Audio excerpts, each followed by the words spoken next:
What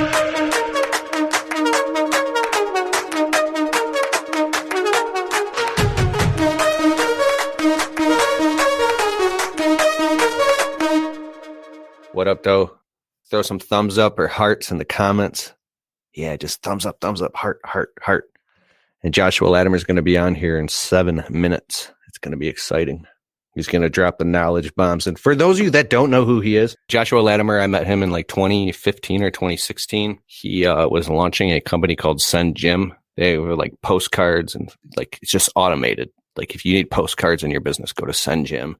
And you can set it up and it'll go and it'll postcard entire neighborhoods, your business logo and coupons and stuff or whatever. And then you can also send your customers gourmet brownies. Like we still use it to this day. We have a cool customer that we like for any reason. I just press a button and it sends them an automatic thank you card with gourmet brownies. It's like our secret customer awesomeness. So he's launched like 7 different businesses, all successful. The guy's a genius. He has like 5 kids and he still has time to be successful. And he spoke on stages all over the country. He's hired very expensive coaches and consultants to help him in his business. He just oozes knowledge. I talk about him all the time. So if you don't know who he is, you will. And he drops mind bombs. So he has this way of creating proprietary language. When he speaks, he talks about things in a way that challenge your beliefs about business and entrepreneurship and success and abundance to where you go, huh? I never thought of that. He has this kind of famous thing that he created in the service, a lot more in window cleaning and pressure washing is where he's known. But now he's known all over the place. But he talks about the 5 stages of business. If you've ever heard me talk about that, I'll put a link below after this. You can watch this whole interview I did with him. And it's like the stage 1 is where you're just a chuck in a truck, a solo operator. It's you by yourself and you're out there hustling, wearing all the hats. Stage 2 is where you have some few employees helping you out in the field, but you're still doing everything. And stage 3 is where you're like totally out of the field and you have an operations manager and you also have somebody in the office, like an office manager. And between the office manager and the production manager and the employees, which are the technicians, you now just focus precisely on maybe just sales and marketing only. You're out doing quotes and marketing and managing the finances and the rest of the business is taken care of. And then stage 4 is like you're completely out of the business. You have office manager, production manager, you have crew leaders out in the field working, technicians working, and you also have sales guys, people out doing sales. And you get all that all wrapped up. All you're doing is maybe some marketing and innovation and looking at financial statements. I guess if there's a stage 5, to the best of my knowledge and ability, is you're a true absentee owner. You're not there whatsoever at all. You've already hired a CEO and or CFO in place and the business is in complete automation mode. I think in my business, I've hit stage 2.5, they call it. It's where aside from doing sales and marketing and dealing with customers and being trapped in administrative hell, I have someone answering the phones and doing all the scheduling. I have crew out working. They're doing all the production and all the work. So I just show up maybe a couple of hours a week in the field. And besides for that, I'm running the business, but I'm not like doing all the work. And I think that's, for me, I thought that would be like the coolest thing ever.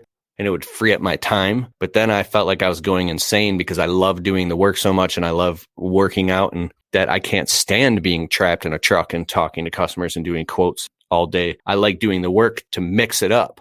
But what happens is when you have more people working for you, even if you just have like 3 or 4 employees, they eat up the work so fast that you don't have time to do the work because your job is to keep the schedule full. That's your whole new job, is to keep the schedule full for them. And now you're just selling and booking time so that there's enough on top of profit margin for you to scoop off the top so you can pay yourself an owner's salary and then have distributions hopefully at the end of the year. You're probably going to make less money than you did out working in the field, because when you're working in the field doing the production, you're not only leading from the front, but you're a monster and you're getting so much work done. You're not only paying yourself owner's distributions, but you're also paying yourself a technician salary of your 25 or 28 bucks an hour, whatever it is. So you're doubling up. You're getting paid as a technician as well. So when you grow the business a little bit, the only way to close that gap that Joshua Latimer talks about is you have to run like hell. Oh, he's coming in right now. And you got to grow the business quickly so you can get your money back, so you can still afford to. Is he here? He's in the chat room. He's waiting. I've just added him. What's up, sucker? Joshua Latimer.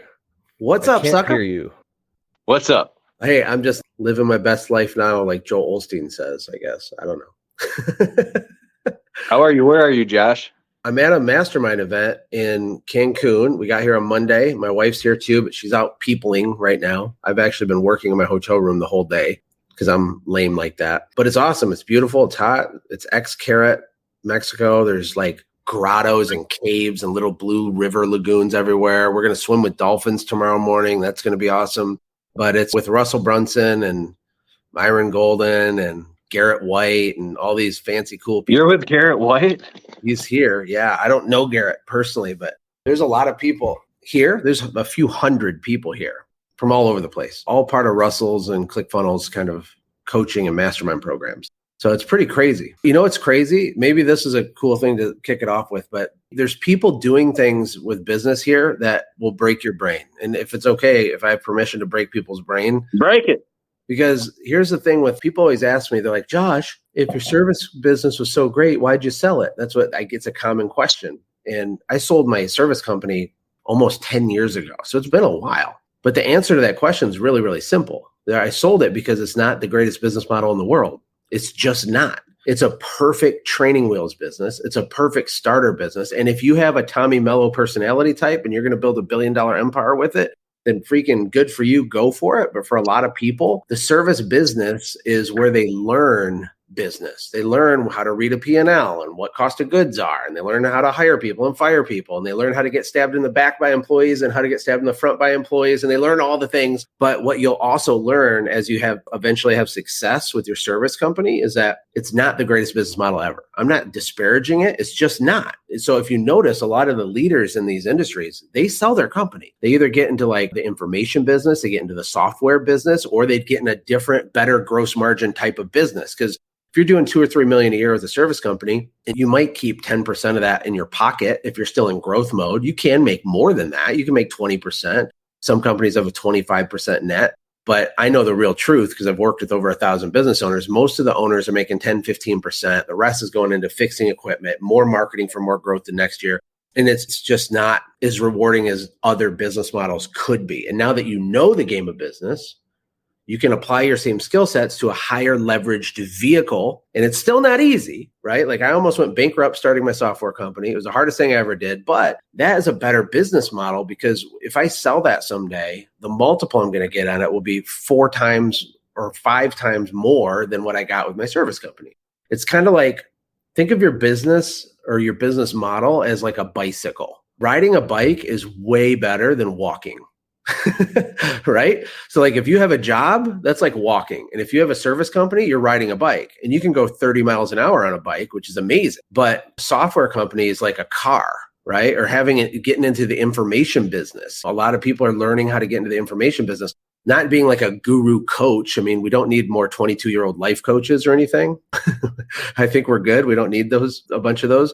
But people have expertise with different things. Like I have friends that have a funnel where they teach people how to decorate cookies better. And this lady who has this funnel, they did over $1 million their first 14 months. Her husband's my accountant. This couple we had dinner with 2 nights ago here in Mexico, they're 28 years old and they've done $36 million helping hair salons grow their business faster. Okay, real numbers, $36 million.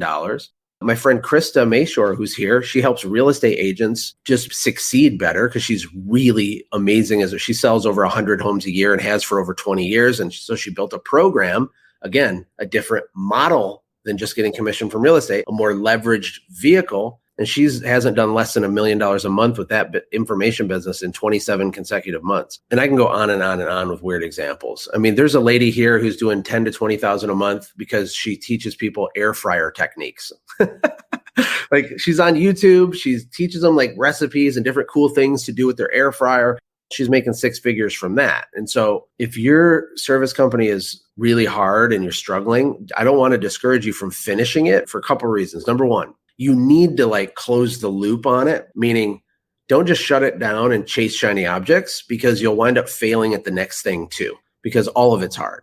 But if you can get over the hump, get to like maybe 600,000 to 800,000 in revenue at least. If you get up to $1 million and you have a team and it's like sort of automated and you kind of did it, then I would encourage you, if it fits your personality type where you want location independence, you want more profit with less time, you want more leverage, you want to get off the bicycle and get into a car. There's so many weird things you can do.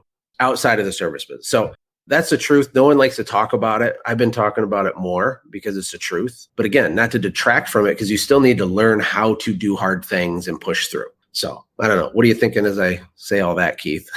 When you talk, it feels like my dopamine receptors are and my serotonin glands are shooting like a fire hose. And it's like, it feels like, I don't mean to sound weird in a weird way, but it's like physical ecstasy. That's why you call it mind bombs. There is no $1 billion yacht or crazy shit. There's something about when you talk about this shit and the way you talk about it, it's like, I'm going too far with this, bro. Well, the comments stopped. So I thought maybe everybody like fell asleep or got mad at me or something, but I can see the comments, at least the ones that are in the StreamYard. Austin Douglas Stitcher, he says, wash my brain, because he wants to get out of the service business. Brian Haggerty's at a 40% net. That's right. Brian is just killing it. It's just very rare. It's uncommon. When I met Brian Haggerty, he was doing about $300,000 a year in revenue and really struggling. And he has built a beast of an empire since then, and absolutely killing it. So awesome. I love it. I love it. I love it. Okay, I'm going to hide the comments for a minute. Yeah, keep commenting. New That's comments my encouragement here to tell me what you want to talk about. Anything I can do to add value at all. I mean, this is not everything that you just said was straight value. Because what you do is you talk about the possibility type stuff. Like, we get so entrenched when we do something over and over and over, day after day. That's the only way. We have to make it's like using an old can opener that's a pain in the ass and it keeps popping off the can. And right. But you're like, no, there's this totally new improved can opener. You just press the button and walk away, and it automates the whole damn thing. And you can open 50 cans at once while you're doing something else. Right before I hopped on this call, I was talking to a friend of mine who, I won't say her name because I don't know if she would want me to share it, but she makes over $1 million a year in net, and she works from her home office. Okay. And she originally had a service business. I just don't think people understand the leverage of it. Oh, I got a question. Can I answer Wash Life TV's question? Yeah. Wait, what's typical EBITDA and an exit of a company that does 1.5? I think clarify Wash Life TV if you could. Are you asking what the multiple is on your exit, or are you asking what the goal EBITDA should be on a company doing that? So I'll answer both of them until you type in to clarify. But if you're doing 1.5 million, I'm assuming you have a pressure cleaning company because of your logo. So your target EBITDA should be 20 to 25%. And here's what that means. When you're doing 500,000, you got to be charging way more than you think you should, because a $1.5 million business maybe has health benefits and it has other perks for employees that the little business doesn't have yet. So you want your pricing to actually reflect the future version of your company. You ever heard the quote, act your age? When it comes to revenue, you want to act above your age. So behave like $1 million company when you're doing 300,000 in terms of the pricing and the systems and the way you lead people. I remember with my cleaning company, we had our first annual Christmas party when I had one employee. And I took him to a steakhouse with me and my wife and him, and his face turned red because he was so embarrassed because I gave out awards for the year, but he won every award. But I was doing that because I could see this bigger vision, right? And I'm like, I'm not going to be too embarrassed to not do this. I'm doing a freaking awards ceremony for my one guy because sometime we're going to have 30 guys, right? Okay, so the multiplier, he wants to know. Your multiple is actually getting bigger and bigger right now. Let me give you some good news for all the service businesses. So Wash Life is asking, what multiple can he sell his 1.5 pressure cleaning company for? The true answer is whatever someone's willing to pay for it, but that's a cop-out answer. The average is 3 to 5, 5 being on the high side, okay? So if you have a 20% net, we'll do some math here. That means you're netting 300,000 a year, right? So you should be able to sell your business for 900,000 up to 1.5 million, depending on the buyer and depending on how clean and streamlined you are, and depending on how much more growth there is in your market. Probably a private equity company would buy your business, and one of the first things they're going to look at is they're going to figure out what your max business size can be based on the zip codes that you service. So they're figuring out you're doing 1.5, but you could do 6.2. But they kind of are going to know that it's going to taper off at 6.2. And then the only way to grow is to have satellite locations and more zip codes and that kind of thing. So if you're in a really juicy market where there's lots of growth to happen, you have an incredibly good leadership team in place that will stay with the company. That's how you get multiples of 4 and 5. And it could be even more. It could be because a lot of people want to buy all of your all's companies right now. There's more action happening on business acquisitions than I've ever seen ever. And private equity and Wall Street money is literally moving to Main Street and buying service companies like crazy, like big time. I could talk about this for 2 hours. It's a big opportunity. Another thing you can do, though, is you can do what's called a roll-up. More of the Untrapped podcast right after this. Looking to maximize your production in the field? Ballard Products has over 300 products that can help you get the most out of your efforts every day. Ballard Products. Whether you are looking to get a better cut, keep your gear on your machine, keep your expensive equipment clean and safe, or just get the most out of your machines, Ballard has you covered. Ballard Products. Jump onto our easy-to-use updated website at ballard-inc.com to get your gear ordered today. Keep grinding. Stay safe. And have a great season. Ballard. Make sure to use the code Keith10 to save 10% on our full line of gear. That's Keith10. This is Untrapped with Keith Kalfas. So if you're already doing $1 million, he typed a bunch of stuff here. We're doing 1.5 to 1.7, net margins 20-25%. Perfect. That's what I had suggested it be. That's great. So another thing you could do if you want to make more money on the exit is roll up more companies into your company. So imagine this. Imagine there's a $1 million business that does 100,000 in profit.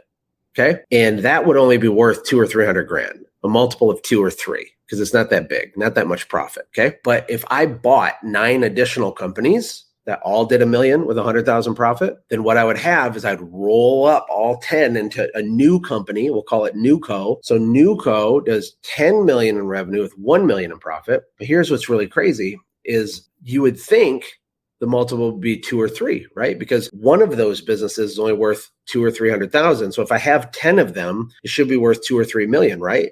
Well, no, because when you hit 7 figures in profit, the multiples change. Really, just the more EBITDA you have, the more it can change. But a good benchmark is 1 to 2 million. 2 million is better, but $1 million in profit, you could sell that for like 8 million. So if you bought 9 other companies just like yours and you didn't even grow them, you could create like $5 million in enterprise value just by mushing them together so that you have a super company with bigger numbers. That's a little advanced and nerdy, but pretty awesome. A lot of people are starting to do this now. They're starting to learn how to do these things. Was that too deep and nerdy? What do you think? No, I love it. Okay. It's probably over some people's heads, but I love it. Sorry, that doesn't help. A couple hunters. I have a service business, keep getting people saying my prices are too high. The more I keep hearing that, the more I question my own price. How do you deal with that when growing your business?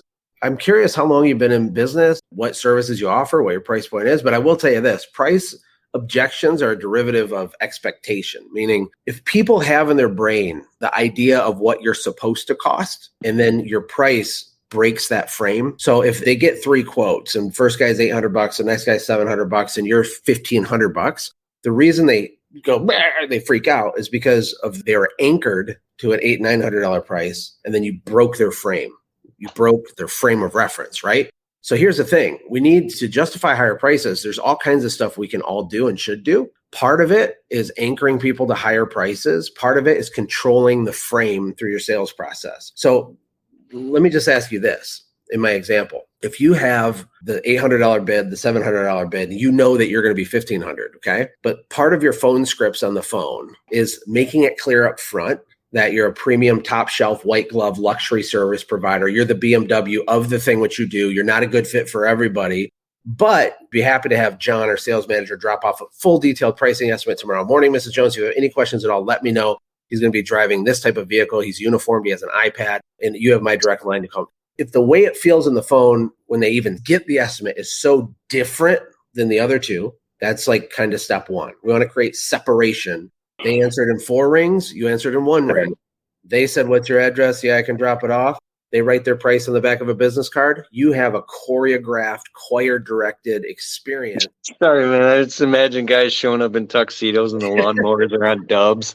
And they're like, it's perception and it's framing and it's anchoring. Those are the words you want to learn. You can go on YouTube and learn about these things. But I used to get so pissed when you would say that stuff. I'm like, what are we going to do? Show up in fucking tuxedos and cut their grass?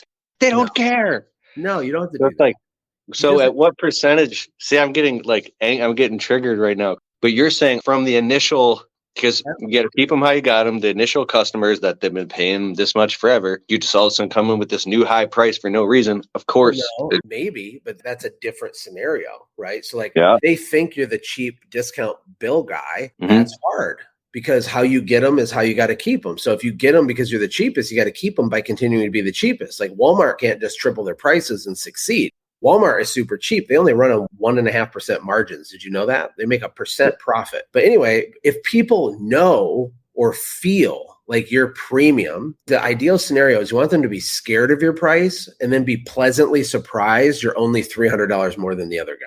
You want them to think you're going to be even more, right? And so that, look, not everybody's going to buy that. It's completely fine that they don't. But the choreography and the systems of the way you engage, the way you look and smell, the way the script comes out of your mouth, there's so much to this, Keith. Like when you give people prices for all of your stuff, and I'm asking everybody in the chat right now watching this, do you make it a point to scribble off and scratch over the price of all the services that the people don't need? Because if you do that one tiny thing, it's an act of choreography. So if you give them 8 prices for different packages and a la carte services, and when you present it to them, you don't just say, here you go, Ms. Smith, let us know. We're here to help. No.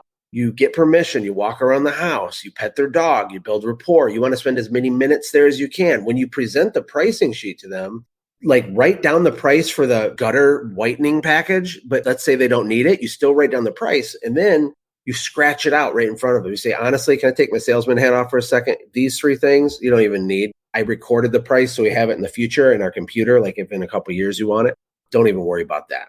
Now, personally, I like this one or this one. It's ultimately up to you. The difference is this, this, and this, and this. What questions do you have for me, right?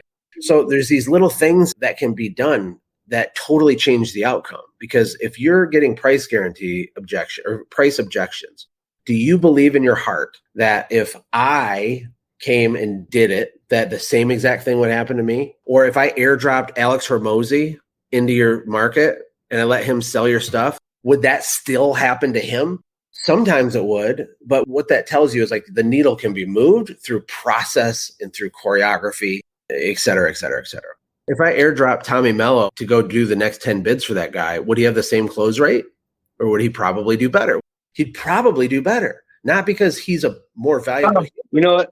I should have had Tommy Mello on yesterday. We had a great guest on yesterday, but I was going to have Tommy Mello on yesterday. And you're talking about Tommy Mello so much here that if I had him on yesterday, everybody would know, but he's going to be on Monday or Tuesday. So that will all make sense, everything that he's saying for those of you who don't know who Tommy Mello is. But he's like a $200 million garage door company. The guy lives in total abundance and he's the visionary of his business and they have very high prices and his employees are all paid well and they have benefits and everything. So when he says Tommy Mello, like literally. Tommy will be a billionaire probably within a couple of years. He's awesome. He's super smart. Well, I see Carmen said in this area, if you don't beat others' prices, you usually lose the job. I wish I had a personal relationship with Carmen because I don't want to like just dismiss all the truth of what you're saying, Carmen, but it's just like, I just disagree for a whole bunch of reasons. Now, how to fix it? Yeah, it's not magical unicorn fairy dust, but it has to do with who people think you are when they get the price and the way that the price and the value is uncovered to them.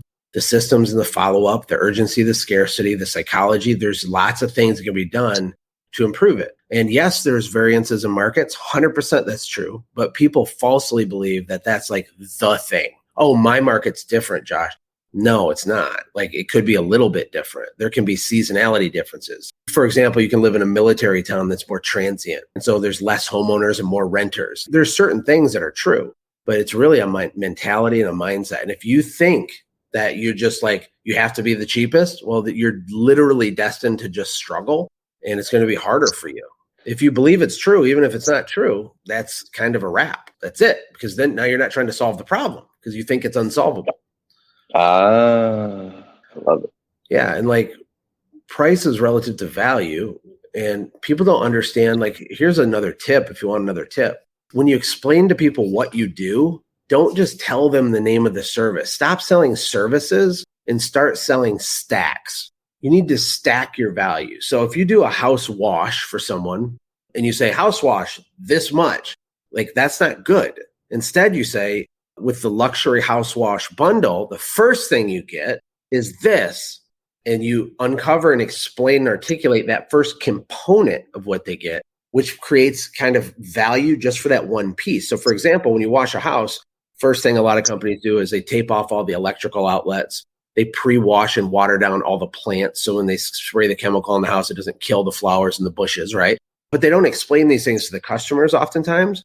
And what you got to do is you carefully unpack each component of what you're already doing. And so if you cover the electrical outlets, you can say, we're the only company in the Southeast Valley that uses the PPP guarantee. It's a personal property protection guarantee because we tape off all the electric outlets and we pre-water all your plant. Yes, it costs us more money. Yes, it takes us more time, but it's the only acceptable professional way to do business in our opinion. And I would run if anybody else doesn't have a guarantee similar. That's the first thing that you get with this package. The second thing you get, right, is this. And then you get this. And you're just explaining what you're already doing more powerfully. And it creates this expectation of a higher price so that hopefully they're pleasantly surprised you're only $300 or $400 more than the other people or whatever. That's the idea. Do we need to talk it? It'll make your competitors hate your guts when you do this because they're all watering the plants too, but they don't have the personal property protection guarantee. They don't have the storytelling down. They don't have the choreography down. And you name it something proprietary. You proprietize it. Call it something. Make it an acronym. Use alliteration. Be creative with it because it creates all this value. Half the people you're competing with are writing a price on a business card, shoving it in their door. What are you talking about? You think you're supposed to lower your price lower than that guy? You see, when you sell like I'm describing, all of your competitors, yeah, they're going to lower their price because they're going to start losing all the jobs. And they think in their brain that the answer is to lower their price. And the exact opposite is what they should do. They should raise their price and increase the sophistication of their process so that it flows better. So they smell a little bit less like nicotine and bad decisions. These guys wear wife beaters and they go out. It's crazyville. If you just actually show up on time, move really fast, like Brian Hegarty's company, they're doing $300,000-$400,000 a month with huge profits. They're fast. One of their competitive advantages is speed. Speed by itself justifies higher prices. Little companies wear it as a badge of honor to say, I'm booked out 6 weeks. That's not a good thing, okay? It means you're losing tons of money. But anyway, so Brian is twice the price, but he can service people the next day in a lot of cases. No one else can do that because it's hard. It's really hard to be able to do that. It's complicated.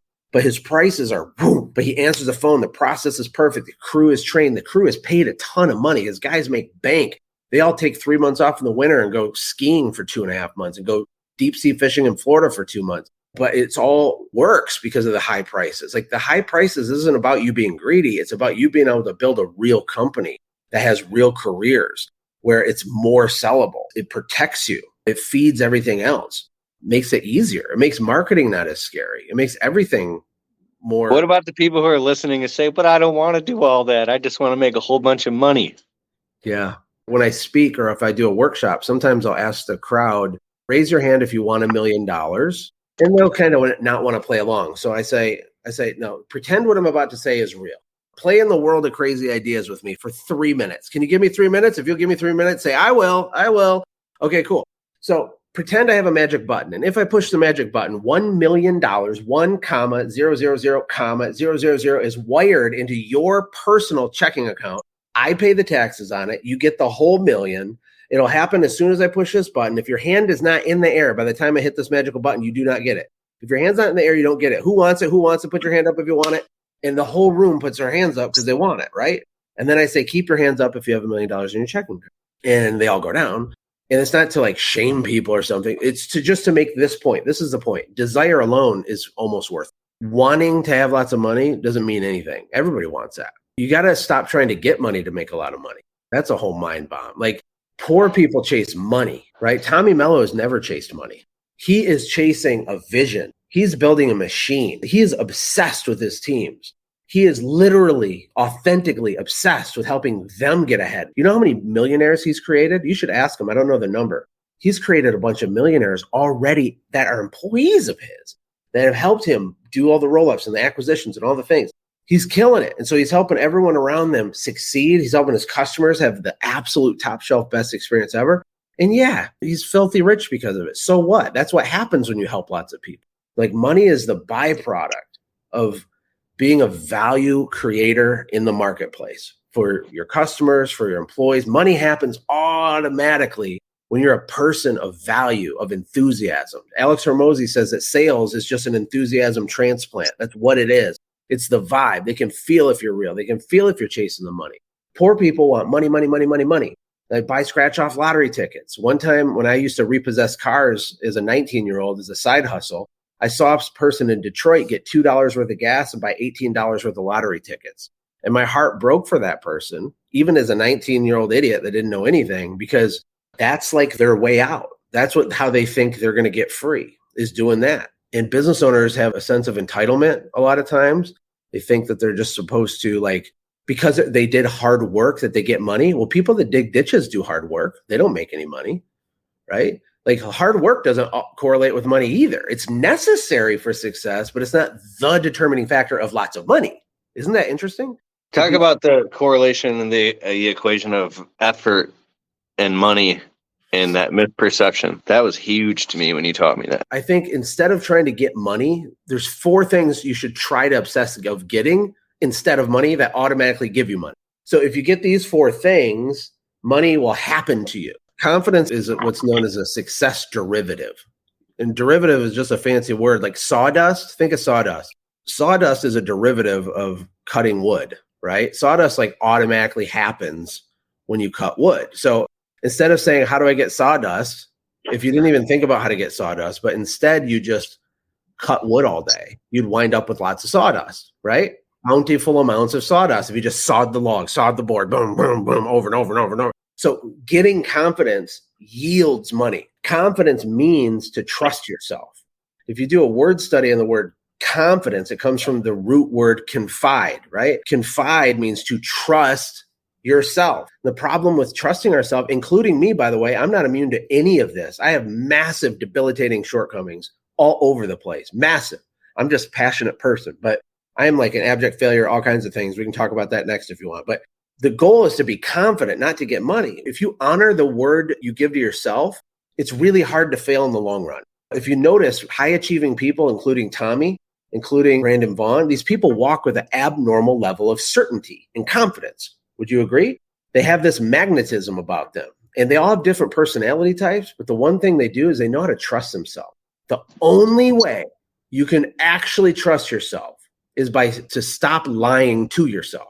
That's why I'm not a fan of affirmations. I think standing in front of the mirror and saying, I am skinny, I am smart, I am rich, that's literally lying to yourself if you're fat and broke, okay? You don't need to do that. You need to actually go walk on a treadmill for 180 days in a row. You need to not do that irresponsible expense, even though you normally would.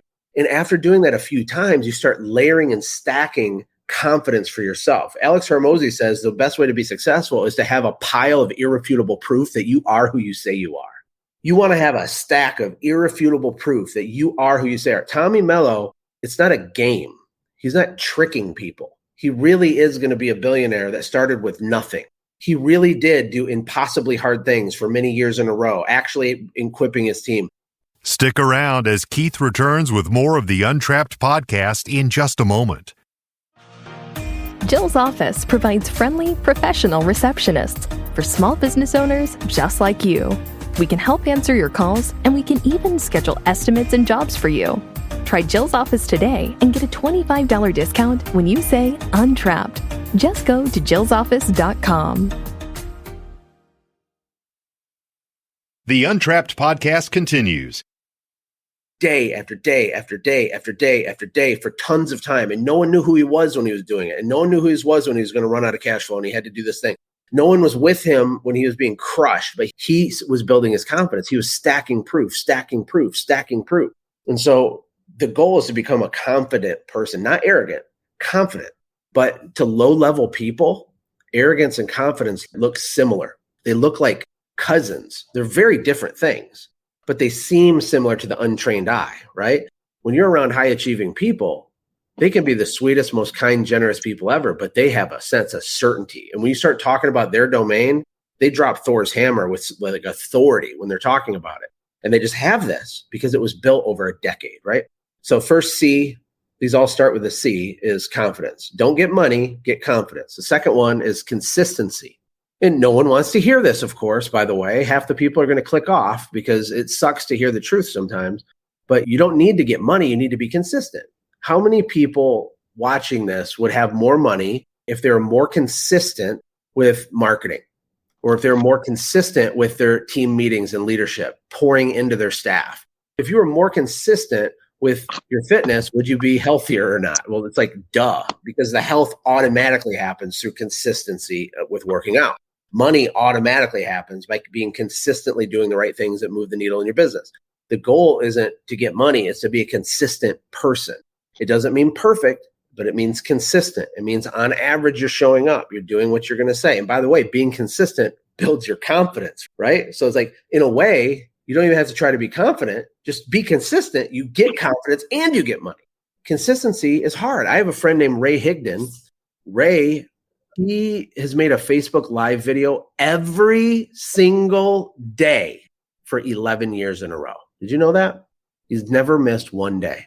Ray also has a little Facebook group called Walking with Ray, Faith with Ray, because he got radically saved and he talks about Jesus all the time. It's amazing. But in his business group, he has like 12,000 people in this business group. They all pay like $20 a month to be in his group. He makes hundreds of thousands just from that one little thing, right? But the level of consistency the guy's had, he deserves to have this result. It's logical, actually, right? Because he's so good at what he does because he has so much volume of reps under his belt. The time horizon and consistency is so strong. And what sucks about hearing this is you're like, oh, great. That means I have to wait 10 years to blah, blah. No, you don't. Like, powerful things happen in 30 days. Powerful things happen in 3 months. Powerful things happen in 1 year. Tony Robbins says we overestimate what we can do in a year. We underestimate what we can do in a decade. So like, consistency is going to stack and it will build a life for you can't possibly comprehend. But stop trying to get money. Start being more consistent. If you can't close sales and you're always the cheapest, be consistent at learning the game of sales. Read every day about sales. Actually implement and try and iterate and do it bad. This morning I watched a video and this guy said, anything worth doing is worth doing poorly. Anything good that's worth doing is worth doing poorly so you can eventually do it well. And so if you suck at sales and you suck at systems, and you don't understand the math of business, hello, I had a 2.6 GPA. I hated school. I don't like any of this stuff. It's all learnable skills, all of it. You do not have to be smart. You do not have to be a genius. In fact, the smarter you are, the harder it is for you, to be honest, because you're so aware of your own inadequacies that you tend to overthink and procrastinate more than dumber people, to be totally honest. Okay, so confidence, consistency. The next one you need is you need clarity. You need to figure out, like, what game are you even trying to play? You're like, why are you working so hard? What's the point of it? What's the end game with it? No one ever believes me that when I say when you hit $1 million business, nothing changes emotionally for you. I mean, you're proud of it. It's cool. But people are almost always disappointed when they hit it because we build it up to be this thing that it's not, right? So then what happens is you'll have a season where you're kind of stuck mentally. And then you'll say 10 million or 3 million. And then you'll get all excited. And then when you hit that, it does nothing but disappoint again, because none of these goals actually serve or satisfy you like you think they will. And what I've learned by working with 1,000 people over many years is that the relationship you have with your wife is what matters. The way your kids honor, respect you, and want to be around you when they're adults is what matters. The way that you pour into and kind of die for a cause bigger than yourself, whatever your purpose, or I say your mission, your mandate, your purpose, your destiny, like, this is the stuff that actually matters. And we get so hung up on these business goals that we wind up chasing the wind and you can't catch the wind, right? So clarity of purpose, clarity of, I don't want to say your why, because I just think that's such a cheesy way to look at it, but like, what is your purpose? People say, I don't know my purpose. And I say, well, then your purpose is to find your purpose. Like, that's your purpose. Why are you here? You're going to die. 10 out of 10 people die, including you. If you eat healthy your whole life, did you know you're still going to die? If you exercise every day, you know you're still going to die. It's coming. You know, I forget who said it, but one of the quotes I love is, a wise man thinks of death often. And it's not to be negative and morbid. It's because it's really true. And it helps guide your decisions a little bit more clearly in the minute by minute daily life. right? So clarity is a superpower. When you talk to Tommy on Monday, you'll notice he has confidence, he has massive consistency, and he has absolute clarity on exactly what he's trying to build. Okay. I want you to pay attention to this when you meet these people. They all have abnormal amounts of these things that I'm describing to you. Why it matters, how long it's going to take, what plan B is, what plan C is, or what they're going to do. They figured it out in their brain. They know why it matters. They're willing to trade their life for it, and they're running. They are running with blinders on towards this thing.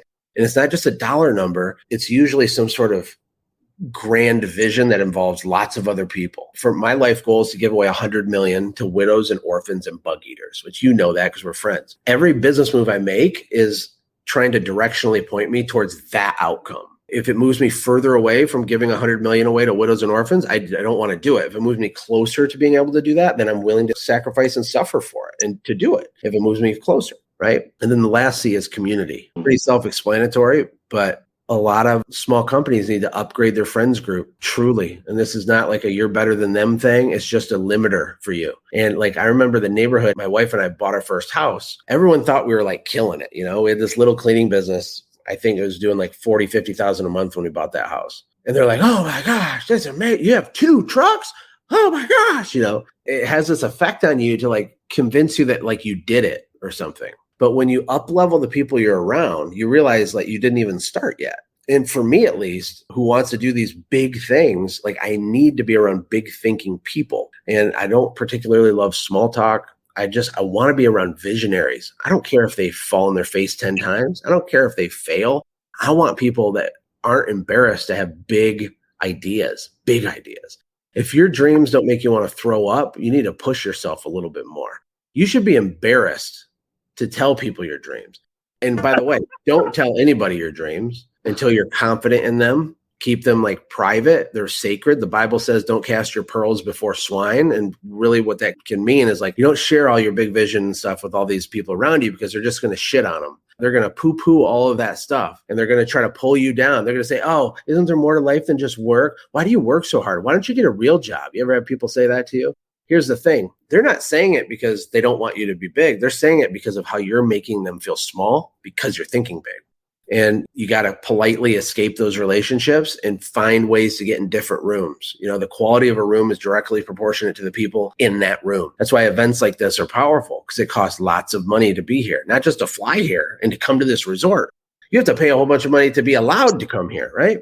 But they're all doing big things, making big moves. And so it starts to feel normal to think big. And what used to feel big becomes normal, right? And you keep up leveling the room, right? So those are the success derivatives. Confidence, consistency, clarity, community.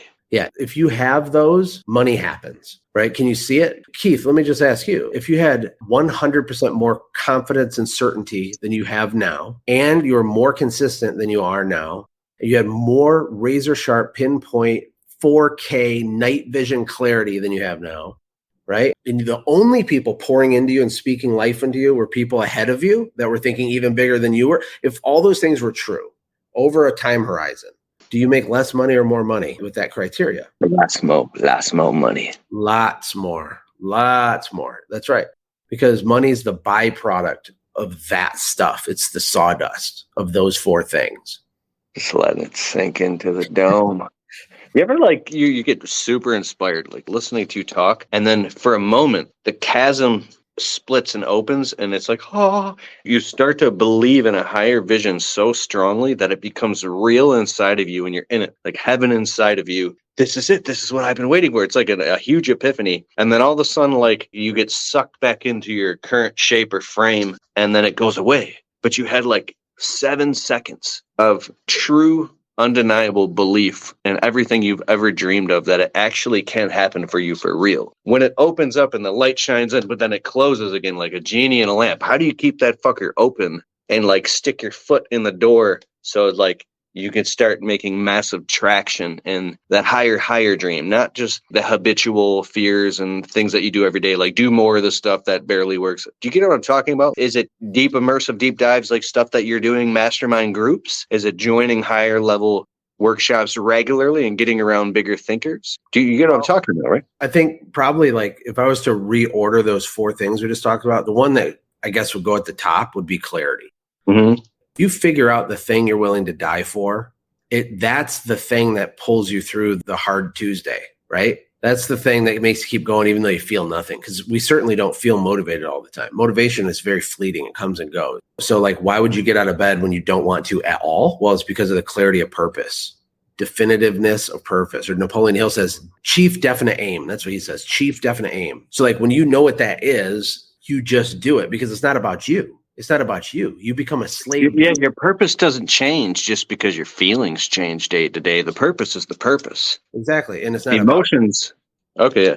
It's about your purpose. I have to do it because if I believe literally in my heart that like that's my function. There's more than just widows and orphans. That's a core chief definite aim of mine, that I will do something I don't want to do to make sure that happens. Because why would I want to die not having done the whole reason I was made in the first place? And so being a good father and being like, there's lots of things, but it's those things that are external to you that make it easier for you to do. And look, I still don't do it oftentimes, I'll just feel sorry for myself and be totally unproductive and useless for 2 days in a row. I mean, it's normal. You're a human, but a lot of people don't even have that purpose, or the purpose is only a money target and it doesn't feel the same. It doesn't create as much fire because you'll hit it, feel nothing, hit the next one, feel nothing, hit the next one, feel nothing. And most of us have already experienced this, right? We know what it's like to have $0 and how it feels pretty great to have $1,000. And then we know how hard it felt to have $10,000. And then the minute that was true and you had $10,000 is pretty awesome, but only for a minute. And then you're empty again. And so the numbers change, but the feeling, it never actually gives you what you think it will. But moving towards your purpose is the most rewarding thing you can do, because that's why you're here. You're supposed to do that. At least I believe that. I'm a little crazy. I know I've been able to make more money over the past couple of years and that I've always wanted to make. I've surprised myself of what I invest the money in, because when I was younger, I thought I would go get that badass Cadillac that I always wanted, or stuff like that, or get a crazy watch. And now I find myself investing money into my education and into my business more, because it's like a conscious choice, step by step. I could get this thing now that depreciates and it's cool for 5 minutes, or I can invest in this, that it's like you're planting more seeds. And it's like, at what point, I guess you have to decide what truly makes you incredibly happy and fulfilled. For you, you're a sponge and you love to learn. Why are you at this mastermind event spending all this money? Is it for the longer term payoff, or do you just love learning and being around these people? Like, can you get more clarity on, or define what was the clarity for you? Because I've watched you in your own growth. You're just like, it seems a hockey stick, and not just like outwardly. I don't see you driving like, I don't know, fucking Lamborghini and all this stuff, but your knowledge and your ability to portray your message in a way that it impacts people, that's an entire form of success and wealth in and of itself, to affect other people in a positive way. What is that clarity for you? I know that was a complex question. Well, it's funny. Alvin Chica Lawn Care just asked a question that literally what I was just about to talk about. I'm actually an extreme introvert. It's funny because people don't think I am, because I get very animated when I talk about this, because I'm passionate about it. I care a lot. We've been bankrupt. We've lost everything. Everything I have is because I bought a squeegee 20 years ago. And I am not too big for my britches. Let me tell you, the Lord giveth, the Lord taketh away, right? I don't have all the answers. I never have thought I have all the answers.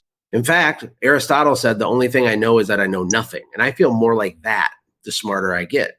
Because if you think you figured it out, you're definitionally stupid. The smarter people actually know that they don't know anything relative to everything there is to know. So anyway, I come to these events for connections and networking, for belief charges, right? To recharge my belief, right? And what's possible, to think bigger, to get challenged, but also networking and business opportunities. So people, it's really hard to get a bigger actual return on investment than investing directly into your brain. It's really hard, or your business, right? So if you put money in the stock market and you get an 8% return, I think that's the average since 1930 or something, like for the S&P, 8 or 12% or something. You could spend $25,000 on specific knowledge that turns into $250,000 in 1 year, right? So that's like an outsized exponential return. And so there's not a lot of things that you can put your money into that brings your money back with friends faster than your own mindset, skill sets, and network. I mean, these are the 3 pillars of the stool that we're trying to build, right? Say, what are the 3 pillars again? I write this down. Mindsets, skill sets, and network. And I heard someone at one of my events a couple weeks ago, they said, You've heard people say it's not what you know, it's who you know, right? Mhm. It's not really true, right? Because it is what you know. Those are your skill sets. But it's also not who you know. It's really who knows you, okay? It's who knows you. You can be like, oh, yeah, I know him, but he doesn't know you, so it means nothing. So the reason you invest in relationships like this is because in the long run, really good things happen. I don't have an agenda for any of my friends down at this event, right? But there's going to be $5 million deals we do together 3 years from now that I don't even know what it is, right? So I invest in the relationship. I invest in the time when we can, because they're busy and I'm busy, and we come together and we talk about family and we talk about whatever. But it's so valuable. Even for a small local company, you've heard customer acquisition costs, right? How many dollars can you spend to get a customer, right? How come no one thinks about influencer acquisition costs, right? How many dollars would you spend to have the right relationship that could lead to 30 customers, right? If you spend $100 to get one customer, would you spend $3,000 on a relationship that could lead to 30 customers? Well, you should, because even locally, your network is your net worth. Alvin said, say that again. Maybe they're talking about mindset, skill sets, and network, maybe. Not. Bro, you just said influencer acquisition cost. Yeah, think of it, or relationship acquisition cost. We're so cheap with money. People that are high achievers, they let money flow out and it comes back. Money replenishes. It's coming and going all the time. When you only let a little bit out, only a little bit can come in. If your palm's always closed, how can stuff come into your palm? You got to let it go.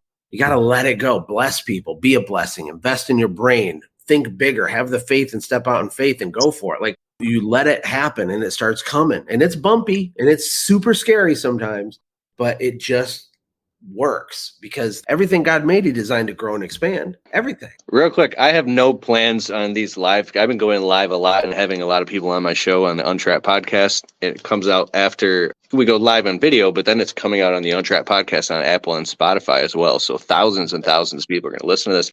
And I don't have any plans of pitching or selling anything. And it's like, I actually had a guest on like a week ago. And at the end of the our live chat, he started transitioning into like a pitch to help me. Keith, what about your marketing course for sale? And I was like, wasn't my plan. So I was like, yeah, you can just go check out.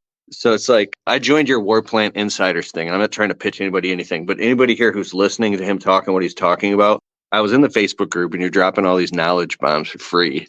And it was like, I'm taking all the notes. And then I joined your group. It was like getting fed with a fire hose. Not that you were giving out too much information. It's the quality of the information is so good that I had to slow down and I digest it. So I got way behind in the group. And it's because the stuff that you were teaching is stuff that I'm still digesting and learning and implementing. It's like, it's almost alien to me when it comes to entrepreneurship, like the ways you're talking right now, because it takes an identity upgrade. It takes you accepting the fact that the things that you know and that you've learned and that you've experienced and heard from other people are only a version of the truth. Like you said, your business already has systems that could just be crappy systems. And so it's like the different stages of grief you have to realize, and I want to be respectful of your time. That's why I'm doing this, because we've been on about an hour. The stages of grief are like you're in shock, then you're in denial, and then you come into acceptance, like, oh my God, this entire reality that I think is real, or the way I'm running my business, there could be a whole higher way. So anyways, War Plant Insiders is mind-blowing. Can you talk about that for a minute in case anybody wants to learn more? No one wants to hear about that. But Motorcycle is Life said Keith doesn't realize how far ahead he is. More of the Untrapped podcast right after this.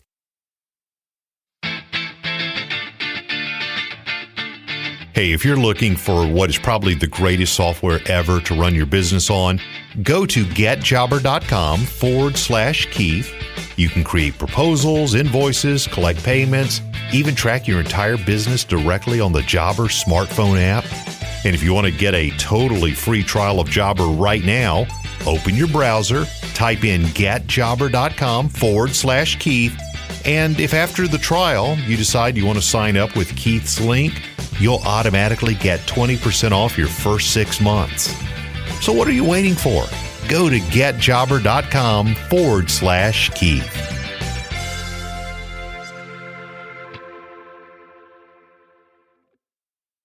The Untrapped podcast continues. I agree with Motorcycle is Life, if you want to throw that up there. Like, you are a poster child, Keith, of actually Dunning-Kruger, which is this psychological concept that smart people tend to underestimate their abilities. Dumb people tend, on average, not always, but on average, tend to overestimate their abilities. We all know people at the family reunion that are like, hey, they think they know everything, but they're like the biggest idiot out of everybody, right? They have lots of opinions for your business. Hey, Keith, you know what you should do? Yeah, you got to do. They say it with this confidence, even though they don't know what they're talking about. That's Dunning-Kruger effect on the low end. What you are on the Dunning-Kruger scale is the super smart, introspective person that super over engineers and analyzes things to your own detriment on accident. Because you know that any program you make will not be perfect, you can't even get it made, right? Or it takes you 10 times longer than it should. Or you market it quieter than you should because you're like, the truth is going to be found out. They're going to find out I don't actually know everything. Well, of course, nobody knows everything, right? And because you're so smart, you actually cut your own legs out a little bit and you've gotten way better. But like, it's so evident the depth of knowledge that you have and your passion, how much you love these people. And for everybody watching this, Keith's my actual friend. We talk on the phone and about nerdy stuff. He loves helping people. Like, he's had people not commit suicide, write him letters. He'll message me and call me and text me. And he's like, man, I can't believe this. I can believe it because I know who you are. Everyone else can see it. And you're not seeing what you actually are. It's not clear to you. And that's Dunning-Kruger. You're the chronic overthinker because you're a very intelligent guy. So did you say Dunning-Kruger? Dunning-Kruger effect. Dunning, Dunning, Kruger effect. Just kind of watch some videos on it. It's fascinating because people that procrastinate a lot oftentimes are the smartest people. People that are insecure also oftentimes are the smartest people because they are aware that they suck at lots of stuff. Dumb people don't think about how much they suck at stuff, okay? When you know your own inadequacies, you feel like you're going to get found out or something, right? So those are my thoughts. Warplan Insiders, people will be seeing that in the next month or so because we're going to be spending all kinds of money on ads, promoting it and stuff. So I'm not worried about that at all. I want everybody that hears this, has a small company or feels stuck, to keep going, be stubborn enough to not stop, hammer the nail all the way into the board. Don't believe the lie that the $1 million business will change your life, but finish what you started before you get distracted by the next shiny, sexy object. But when your business is kind of working, don't feel bad by exploring other types of vehicles, other business opportunities, getting into the information business, affiliate marketing. There's so many opportunities with artificial intelligence. There's so many opportunities with software. You know how hard it was to build software in 2011 when I first started spending money on it compared to now? It's not even close to the same thing. There's so much opportunity. And if you can increase your confidence, your consistency, your clarity in your community, if you don't believe in yourself, why should anybody else? But if you believe in yourself just enough to focus on those 4 things, impossibly good things are going to happen to you. I come from nothing. I don't have a trust fund. I lived in a trailer park. I was a pizza delivery guy at a 2.6 GPA. I was the quarterback of our high school football team, but we even sucked at that. We lost our homecoming 69-0. We sucked at football. Like, there was no reason for me to succeed at anything. I've been on the brink of divorce. I've had cars repossessed. I've been bankrupt. I've had massive pain and suffering. It's not a joke. It really actually sucks. But who cares? Who cares? I had t-shirts made for my kids that say it doesn't matter how hard it is. It only matters if it's worth it. That's why, if you can figure out what you're supposed to trade your life for, chief definite aim, your primary objective, your success criteria, your purpose, your mission, your mandate, your purpose, your destiny. If you can get clarity on that thing, who cares how hard it is? Because you will get there. And just get rid of the relationships with people that think you're nuts for believing that. And you will go so fast. It can happen so freaking fast. Your life can change really fast. One epiphany, one relationship, one idea, pushing a little harder, living outside your comfort zone a little bit more often. Things can go boom, boom, boom, boom, boom. I've helped create over 100 millionaires that were just as dumb and full of bad ideas as I was. Full of bad ideas. Like, talking about this stuff. Like, you can do it. And my closing quote before I hop off is to remember this. There's a lot of people dumber than you that already have what you want. Like, because you know it's true. Whoever's listening, you're thinking of someone right now. You're like, yeah, that's true. That guy's an idiot. Why has he got the 17 bass boats? Bullcrap, right? You can have the hot tubs and the bass boats. Trust me. Not because your mommy and daddy had money or that you went to Yale. Like, that's all dumb. In a lot of ways, those things are disadvantages. So that's it. Go crush it. High five. Boom. Everybody, that's Joshua Latimer. Look him up. You find him. Yeah, just all of the world universe. Friend me on Facebook. And what's your YouTube channel? You're making all these jokes. Start a YouTube channel. I have dozens of followers. It's a magical experience. But it's just my name, Joshua Latimer. Joshua Latimer. All right, sweet. Thanks, Josh. Thank you. We'll see you soon. All right, thanks everybody for being on the show. Peace. Bye.